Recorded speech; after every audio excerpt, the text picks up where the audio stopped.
Hello everyone, চলে এলাম একটা নতুন ভিডিও নিয়ে। আজকে তোমাদের সাথে শেয়ার করব সন্ধেবেলার টিফিন।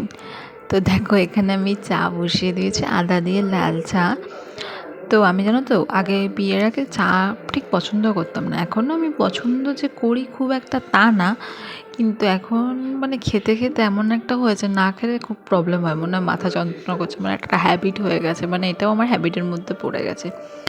তো আমার একটু চিনি লাগে, আর এটা চিনি ছাড়া, তাই জন্য আমারটাতে আমি ভালো করে চিনি দিয়ে নিয়েছি, আর সাথে একটু বিস্কিট নিয়ে নিয়েছি।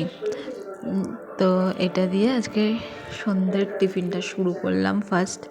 আর বাইরে আজকে খুব ঝড় বৃষ্টি হচ্ছিলো, জানলার পাশে বসে একটু বিস্কুট আর চা নিয়ে বসে বেশ ভালোই লাগছিলো। মেয়েও ঘুমাচ্ছিল, এই সুযোগে একটুখানি একা একা টাইম স্পেন্ড করলাম। তার কিছুক্ষণ পর একটু পেঁপে খেয়ে নিয়েছিলাম, পাকা পেঁপে, এটা আমাদের গাছের। তারপর একটু পাস্তা ছিল, সেই পাস্তাটাকেই টেস্ট করে নিলাম। তো আজকের মতন এটুকুই।